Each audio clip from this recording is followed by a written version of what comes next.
Hello दोस्तों, आज हम बात करेंगे। सबसे बड़ी बात है, आज हम बात करेंगे इकाई 4। इस पर लिखा हुआ है सांख्यिकी। आज हम पढ़ेंगे सांख्यिकी के बारे में।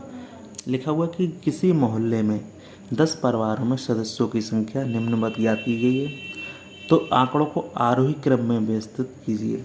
तो आरोही क्रम का मतलब होता है सबसे पहले छोटा, फिर उससे बड़ा, फिर उससे बड़ा। तो सबसे पहले हम इसमें देखेंगे छोटा कौन सा है। देखो, सबसे पहले इसमें छोटा कितना दिया गया है, 2, तो 2 को लिख लिया। फिर उससे बड़ा कितना दिया गया है, 3, तो यहाँ पे क्या करा, 3 लिख लिया गया। फिर एक इसमें और 3 दिया गया है, तो उसको मैंने 3 लिख लिया। फिर उसके बाद कितना दिया गया है, 4 दिया गया है। फिर 5 दिया गया है। फिर 5 के बाद फिर देखो यहाँ पे कितना दिया गया है, 6 दिया गया है। फिर 6 दिया गया है। 6 के बाद कितना दिया गया है, 7 दिया गया है। 7 के बाद कितना दिया गया है, फिर 8 दिया गया है। और इसके बाद फिर लास्ट में 9 दिया गया है। इस तरह से ये आपका क्वेश्चन हो जाता है। फिर लिखा हुआ निम्नलिखित आंकड़ों को आरोही क्रम में लिखिए। जो अभी आरोही क्रम लिखा था उसी प्रकार इसको भी लिखना है। सबसे पहले इसमें छोटा देखेंगे, छोटा कौन सा हो गया, ये 2 हो गया। फिर 2 के बाद देखेंगे इसमें कौन सा है, 4 हो गया। फिर 4 के बाद देखेंगे, फिर 6 हो गया। फिर 6 के बाद देखेंगे, फिर 8 हो गया। फिर 8 के बाद देखेंगे, फिर देखिए इसमें 9 दिया गया है यहाँ पे, तो इसको 9 को लिख लेंगे। 8 के बाद 9 को लिख लिया। 9 के बाद फिर देखो 12 आ रहा है, तो 12 लिख लिया। 12 के बाद फिर कितना आ रहा है, फिर देखो ढूंढो, इसमें 22 आ रहा है। फिर 22 के बाद फिर ये 23 आ रहा है। 23 के बाद फिर ये 24 आ रहा है। फिर 24 के बाद क्या आ रहा है, 25 आ रहा है। और 25 के बाद फिर देखो क्या आ रहा है, 29 आ रहा है। 29 के बाद फिर देखो कितना आ रहा है, 29 के बाद फिर 32 आ रहा है। 29 के बाद 32, ये रहा 32 आ रहा है। अब 32 के बाद कितना आ रहा है, 37 आ रहा है, तो 37 लिख दिया। 37 के बाद कितना आ रहा है, 37 के बाद आ रहा है फिर 42 आ रहा है, तो 42 लिख दिया। अब 42 के बाद कितना आ रहा है, फिर ये 44 आ रहा है। और 44 के बाद फिर कोई संख्या नहीं बची। देखो यहाँ सब पे टिक लग चुका है, इसका मतलब ये पूरा आंसर हो गया है। चलिए नेक्स्ट क्वेश्चन दिया गया है, देखते हैं क्या दिया गया है कि किसी कक्षा की 10 बालिकाओं के प्राप्तांकों का प्रतिशत निम्नवत है। अब ये आंकड़े दिए गए और आंकड़ों को आरोही अवरोही क्रम में लिखना। अब आरोही क्रम का मतलब होता है कि सबसे पहले बड़ा, फिर उससे छोटा, फिर उससे छोटा। सबसे बड़ा इसमें देखिए कितना लिखा हुआ है, इसमें 75 लिखा हुआ है, तो 75 को यहाँ पे हम लिख देंगे।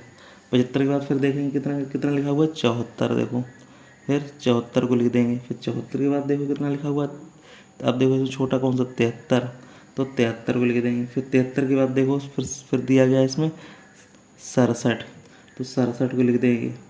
अब 67 के बाद फिर देखो कितना दिया गया इसमें, फिर ये 62 दिया गया, तो 62 को लिख देंगे। 62 के बाद फिर देखो ये दिया गया 61 दिया गया। अब 61 के बाद देखो कितना दिया गया, ये 57 दिया गया। 57 को लिखने के बाद फिर हम लिखेंगे, फिर देखो इसमें दिया गया 55 दिया गया है, तो इसको 55 को लिख देंगे। फिर 55 के बाद फिर देखो क्या दिया गया है, फिर देखो इसमें दिया गया है 42, तो 42 को लिख देंगे। अब 42 के बाद फिर देखो क्या दिया गया है, ये 33। इस तरह से हमारे ये सभी पूर्ण हो जाते हैं। तो इस तरह से ये क्वेश्चन हो गया। अब देखो ये दिया गया क्या कि एक ग्राम सभा में मनरेगा योजना अंतर्गत 20 व्यक्तियों जॉब कार्ड धारकों द्वारा एक माह में किए गए कार्य के दिनों की संख्या प्रति व्यक्ति निम्नवत है। इन आंकड़ों को अवरोही क्रम में लिख ज्ञात कीजिए कि इन कितने व्यक्तियों ने 10 दिनों से में कम कार्य किए। ठीक है, तो सबसे पहले हम इनको क्या करेंगे, हम इनको सबसे पहले हम लिखेंगे इनको सबसे इसमें पहले किस में लिखना है, अवरोही क्रम में। अभी लिखा था अवरोही क्रम में, मतलब सबसे पहले बड़ा। इसमें बड़ा देखते हैं, सबसे पहले बड़ा कौन सा दिया गया इसमें, देखो ढूंढो, इसमें ढूंढना तो हमने मिला 25, तो 25 को इस तरह लिखना है। फिर 25 के बाद देखना है इसमें दिया गया है, देखो यहाँ पे 24 दिया गया है, तो 24 को लिख लेना है इसमें। 24 के बाद हमारा क्या दिया गया है, फिर देखते हैं ढूंढते हैं इसमें। 24 के बाद दिया गया 21 दिया, 21 दिया गया। 21 के बाद फिर देखो यहाँ दिया गया, फिर देखो ढूंढो 19 दिया गया। 19 के बाद हमारा कितना दिया गया, 17 दिया गया। और 17 के बाद फिर देखो क्या दिया गया, 16 दिया गया है। अब 16 देखो कितनी बार दिए हैं, 2 बार, तो 16 को लिख लेंगे हम, इसको 2 बार लिख लेंगे। फिर 16 के बाद फिर देखो कितना दिया गया है, 15 दिया गया है। 15 कितनी बार दिया गया है? एक ही बार दिया गया है, इसलिए 15 को लिख लेंगे एक बार। फिर देखो इसमें छोटा दिया है 12, तो 12 को 2 बार लिख लेंगे। 12 को 2 बार लिख लेंगे। 2 बार है 3 बार, 1 2, यहाँ पे 12 एक और मिल गया, ये 3 बार हो गए 12 में। अब देखो इसका छोटा कौन सा 11 है, एक बार और 2 बार, तो 11 को हमने लिख दिया ये 2 बार। फिर क्या दिया गया है 11 के बाद? फिर छोटा देखिए इसमें, फिर देखिए 9, एक, अब इसके बाद 2, तो 9 आए हमारे 2 बार, ठीक है। फिर 9 के बाद फिर कौन सा आ गया? 8, एक बार और 2 बार, और कहीं पे है 8, एक बार और है 3 बार। 8 को 3 बार हमने लिख दिया। अब 3 बार लेना, फिर देखो क्या छोटा बचा, एक 7 बचा, तो 7 को हमने यहाँ पे इस तरह से लिख दिया। फिर 7 के बाद देखो क्या बचा हुआ है, फिर ये 7 के बाद 3 बचा हुआ है, ठीक है। अब इसमें कह रहा है कि निम्न ज्ञात कीजिए, और ज्ञात कीजिए इसमें लिखा हुआ देखो, कितने व्यक्तियों ने 10 दिनों में कम कार्य किया। तो देखो गिनेंगे हम, कितने व्यक्तियों ने काम किया 10 दिनों से। देखो 1 2 3 4 5 6 7, तो लिख देना है सीधी सीधी भैया।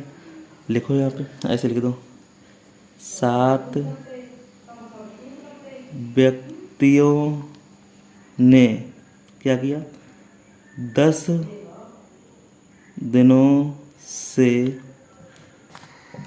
10 दिनों से कम कार्य किए, ठीक। इस तरह से आपका ये चैप्टर पूरा हो जाता है। कोई डाउट हो वो पूछ लीजिएगा, कोई समस्या हो बता दीजिएगा, ठीक है। तो इस तरह से क्वेश्चन पूरा हो गया। फिर मिलते हैं किसी नेक्स्ट वीडियो में, तब तक के लिए धन्यवाद। हमारे चैनल को लाइक और सब्सक्राइब जरूर करें और कमेंट जरूर करें। इस तरह से चैप्टर आपका द एंड।